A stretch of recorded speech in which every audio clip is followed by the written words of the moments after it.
Mga idol, masarap na naman ng ulam ko ngayon. Ito oh. Palakang bukid. Binili namin kanina. 170 per kilo.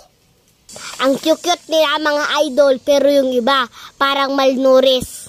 Hayaan nyo na, baka nagda-diet sila. Lilinisin ko na mga idol, pero hindi ko napapakita. Baka kasi paluin ako ni Lola Meta. Alam nyo na, bawal. Let's go! Fast forward, nalinisan na. Tinanggal lang yung ulo, balat at mga paa. At syempre, mga laman loob, maliban lang sa itlog. Ang bilis sila nagpaparami kasi wala silang family planning. Nakahanda na ang mga rekado. At syempre, bida na naman tong sangkalan ko. Galing pa yan sa Jupiter. Igisa na natin tong garlic with the skin on. Oy, wag ka, English yun. Feeling, kakaselfon mo yan. Sibuyas at luya, sabay na. Sa pagkakataon na ito, pwede na nating ilagay ang mga itsaserang prag. Ipisok mo, nakadupay ti amom. Isang kutsa lang natin. Hindi pa luto, pero ang ganda ng itsura, nakakatakam.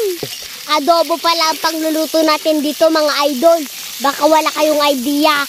Diretso kasing may sabaw ang ulam namin, kaya adobo naman. Masarap din kasi na humigop ng mainit na sabaw lalo tag-ulan. Pero pag palagi nakakasawa rin, kung nagdaldal ka nga ubing, agluto ka kit din.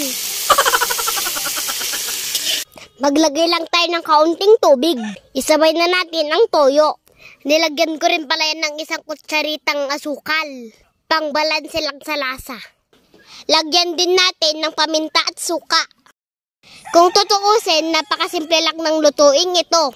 Pero nagiging espesyal dahil madalang lang natin natitikman itong mga pagkain na ito. Yan kulong-kulo na mga idol. Haluin lang natin para siguradong pantay ang pagkakaluto.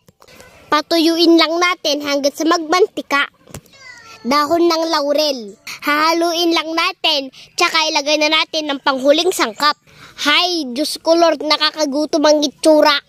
Napakabango talaga. Delicious. Mwah. Ilagay na natin tong oyster sauce. Itago na lang natin sa pangalan na Dato Puti.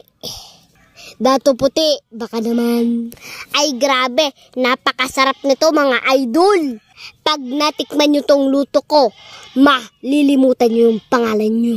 Ako nga, nagka-amnesia na kasi natikman ko sarili kong luto. Hala, may ganon. Sabi ko na nga ba kakaselfon mo yan Luto na mga idol ko. Tignan nyo kung gano'n kasolid to. Dried adobong palakang bukid. Pwedeng pang pulutan, pwedeng pang ulam. Ay kot, bahala kayo matutin Mga tayon kakabsat. Thank you for watching. Bye-bye mga idol.